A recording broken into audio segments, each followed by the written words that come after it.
Our problem then, as I see it, is that we are bound, weighed down by belief, by knowledge. And is it possible for a mind to be free from yesterday and from the beliefs that have been acquired through the process of yesterday? Is it possible for me as an individual and you as an individual to live in this society and yet be free from the beliefs in which we have been brought up? Is it possible for the mind to be free of all that knowledge, all that authority? Krishnamurti, are you saying here that it is wrong to believe in what you have found to be true? So surely, is belief necessary at all? Why do we have beliefs? Probably because mostly you believe in something because you don't actually see what is. If you saw actually what is in the sense, what is actually going on, both outwardly in the outward phenomenon and inwardly, then what is the necessity for a belief at all? You don't believe the sun is rising. It is there, and you have seen it. It is, therefore, the whole problem of belief seems to me so utterly erroneous. It has no place with a person who is actually observing the whole structure and the nature of thinking, living, suffering, the agony of existence, the sorrow and all the rest of it. Belief appears as a means of escape from the reality of what is. So to understand actually what is, one has to be rid of all these extraneous beliefs and fears and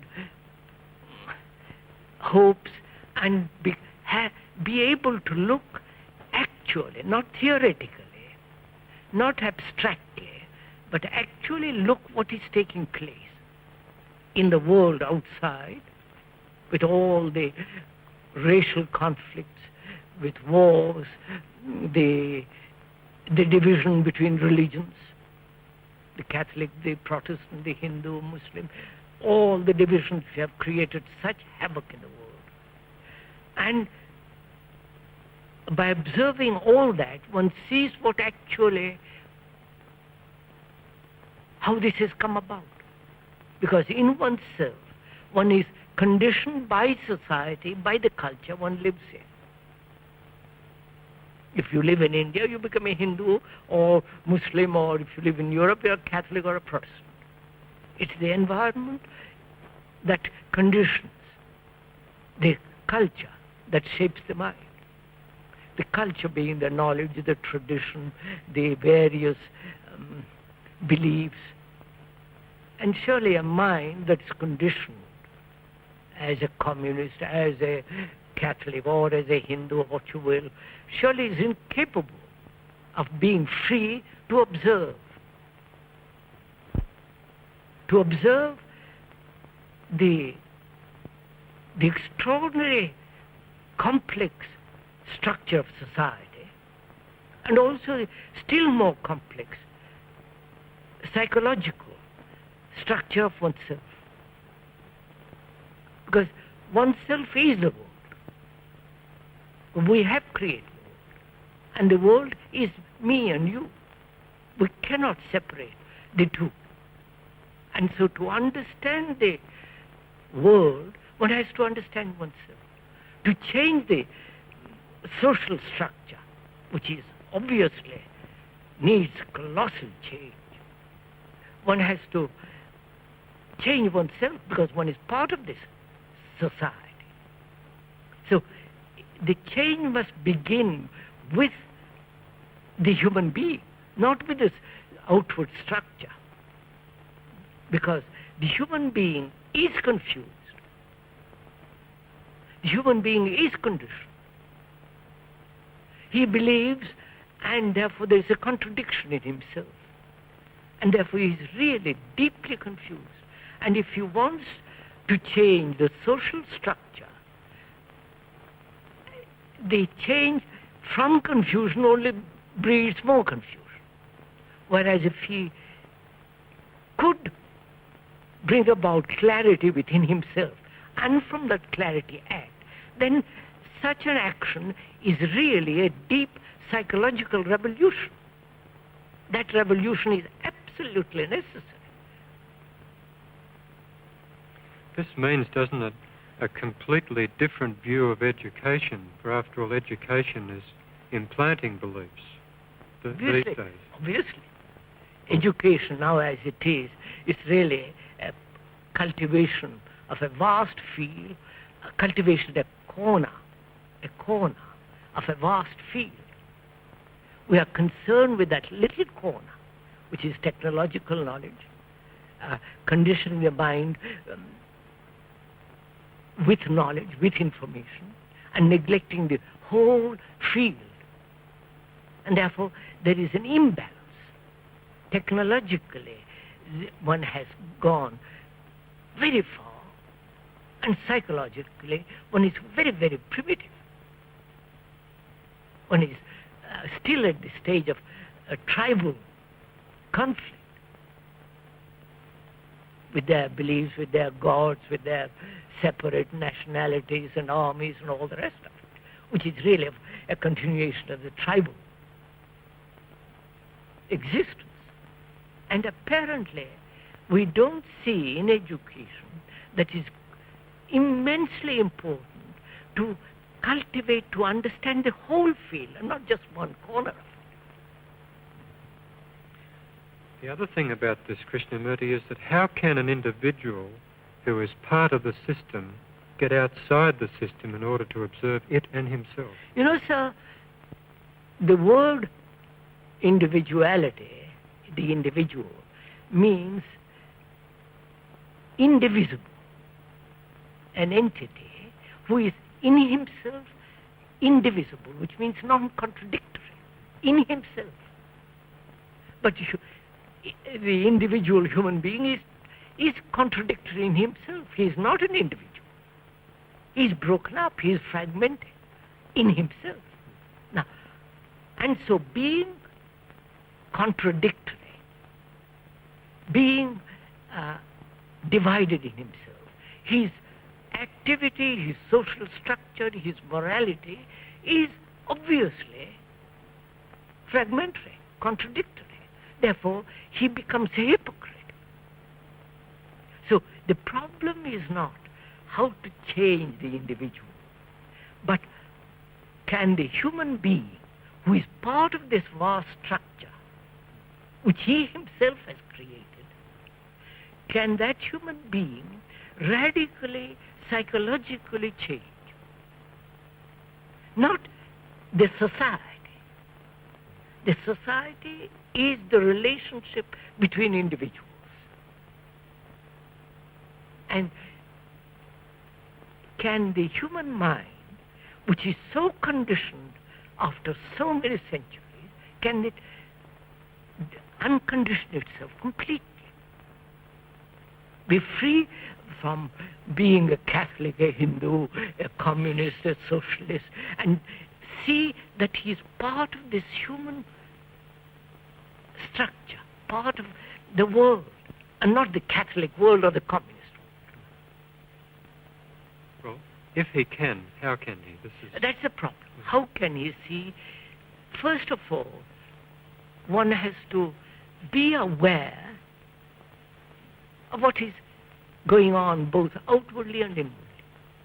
Aware, not theoretically, not intellectually, or aware according to some philosopher or psychologist. Then he is aware according to their ideas, to their conditioning.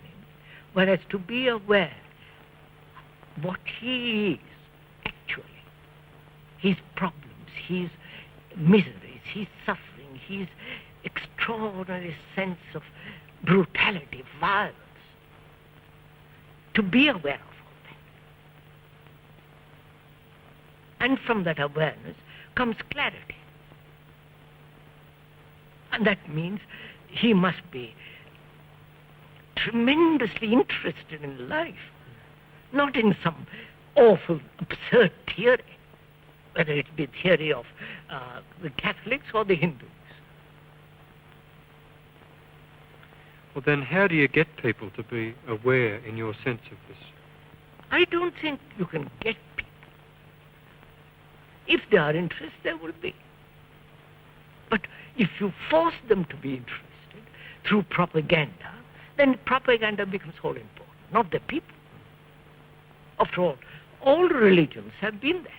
They are instruments of propaganda.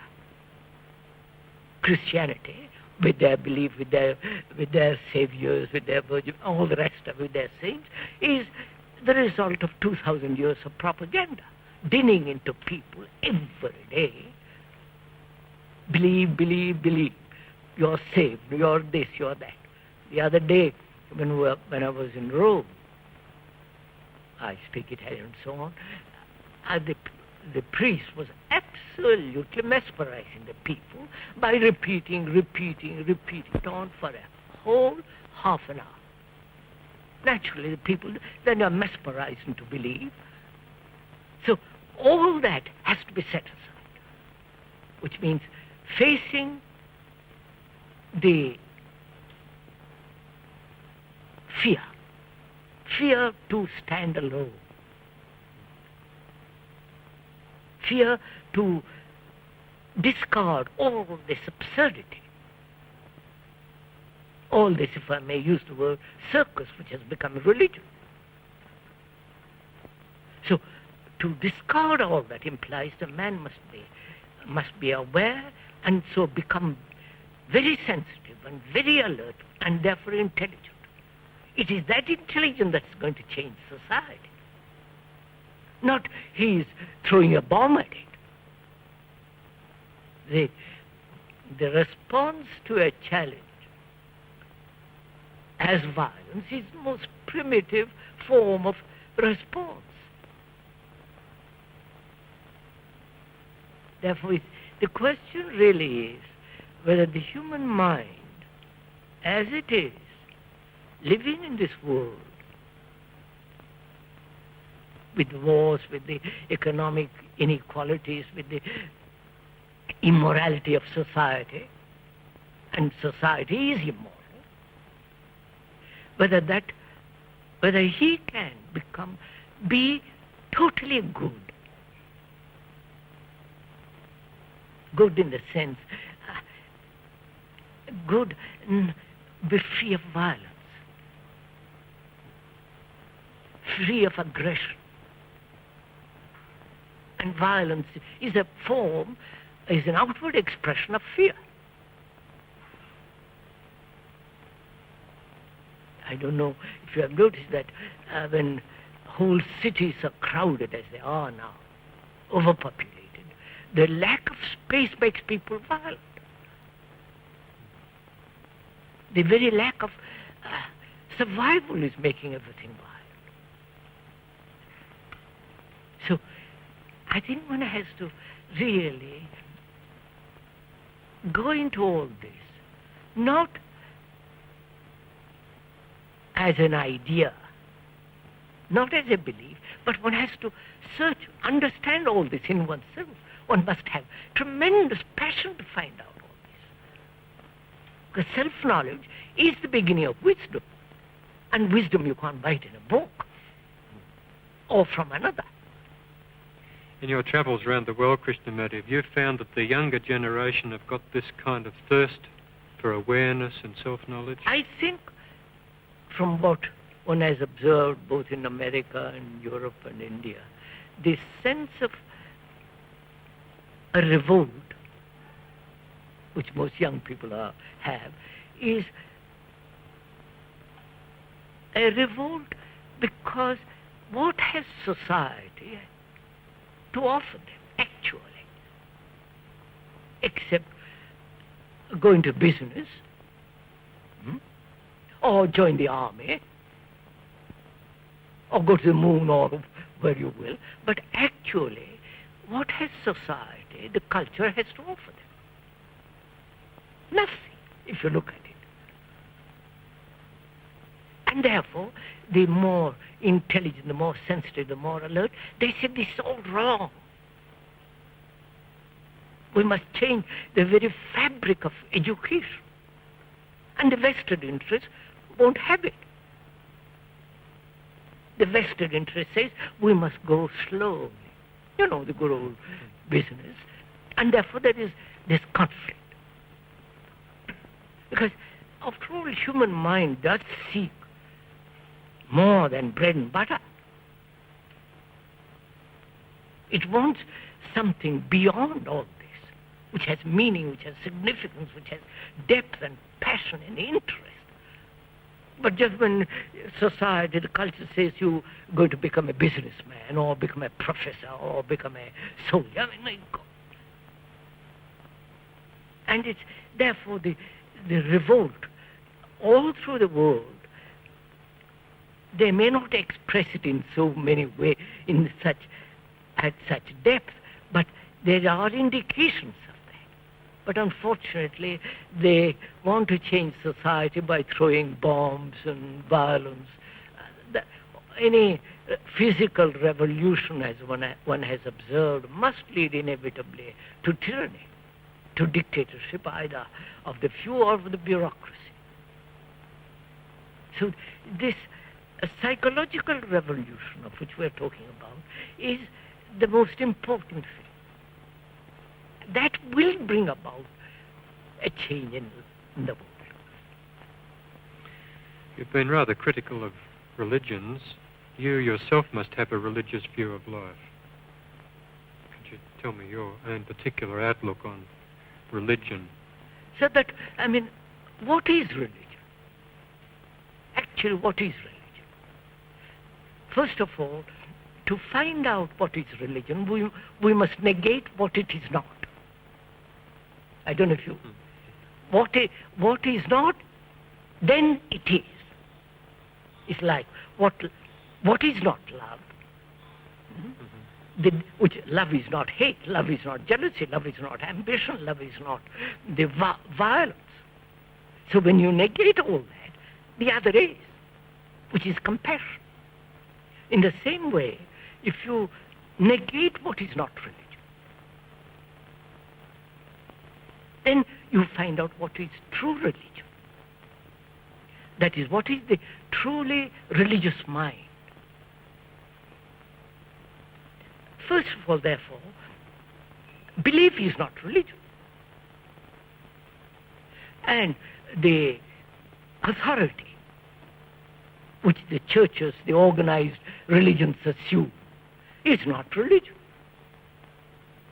That is, in that there is all the sense of obedience, conformity, acceptance, the hierarchical approach to life,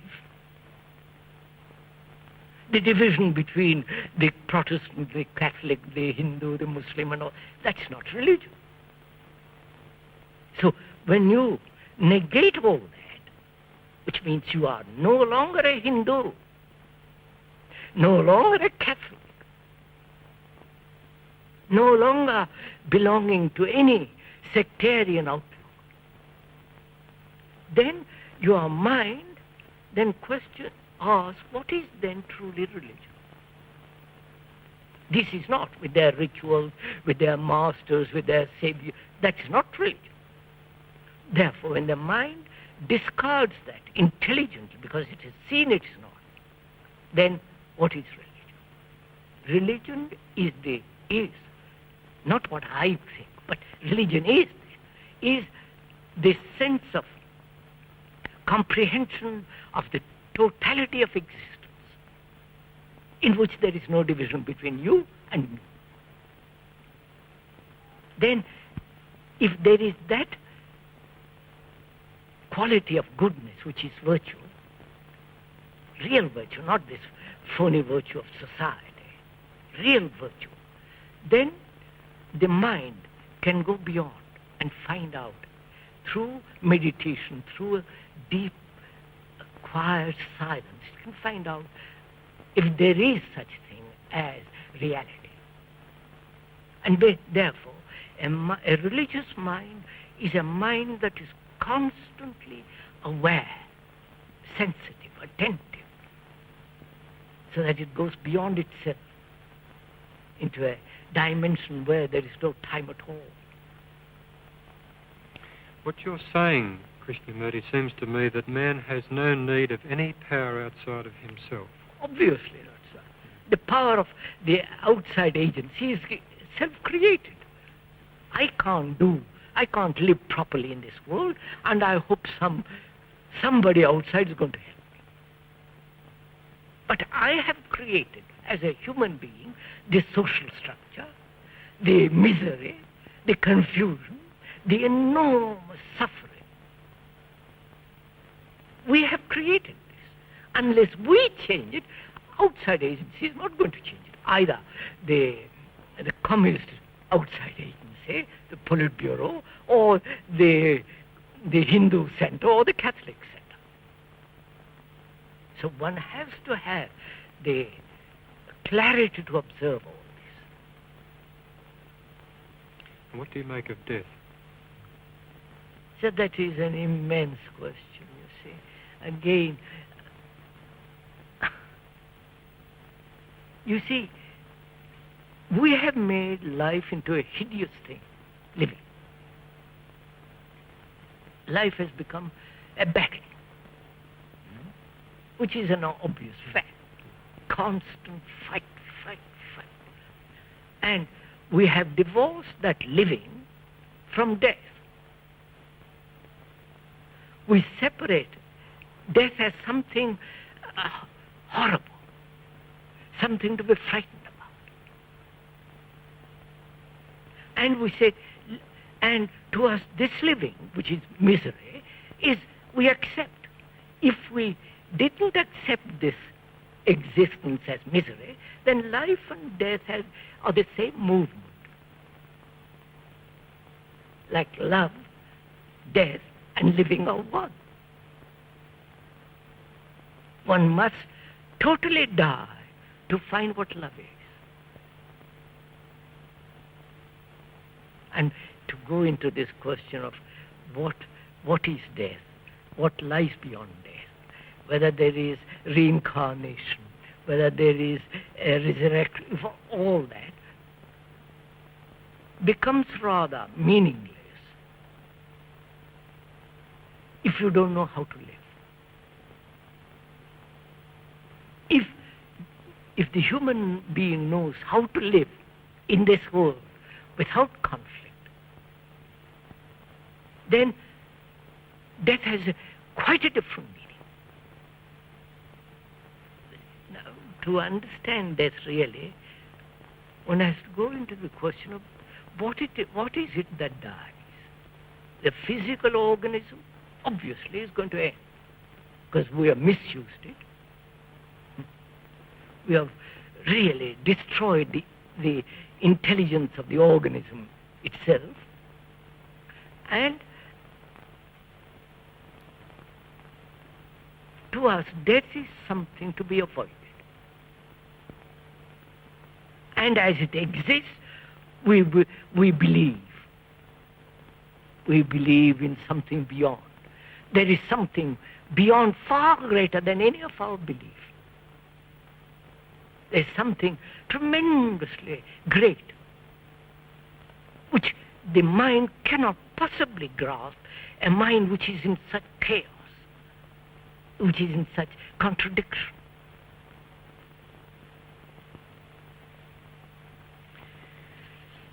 Krishnamurti, way back in 1929, that's 40-odd years ago now, you dissolved the Order of the Star of the East, and I'd like to read some of the words that you said at that time. You said, "I maintain that truth is a pathless land, and you cannot approach it by any path whatsoever, by any religion, by any sect. I do not want followers," you said. I mean this. "If there are only 5 people who will listen, who will live, who have their faces turned towards eternity, it will be sufficient. Of what use is it to have thousands who do not understand, who are fully embalmed in prejudice, who do not want the new, but would rather translate the new to suit their own sterile, stagnant selves. You said, I desire those who seek to understand me to be free, not to follow me, not to make out of me a cage which will become a religion, a sect, but rather they should be free from all fears, from the fear of religion, from the fear of salvation, from the fear of spirituality, from the fear of love, from the fear of death, from the fear of life itself. Well, 41 years later, how would you summarize your aims? I think that's true. I mean, human beings, whether they live in India or America or in the West, are really unhappy beings. They're frustrated. They feel life has very little meaning. The more intellectual you are, the more... If you say, what? It has no meaning at all. And therefore they begin to invent meanings. Whereas if you really understood oneself which is so conditioned, oneself which is so small, petty, bourgeois, then out of that understanding flowers goodness. And so you're not setting yourself up as a great teacher? No, sir. On the contrary, I say, be your own teacher. Be your own light. Don't look to somebody else. And where do you find truth? Only when a mind is completely... A life, not only a mind, a life that's completely harmonious, not contradictory. It's only such a mind which is religious that can find truth, can observe truth. Truth isn't something abstract. It's there when you can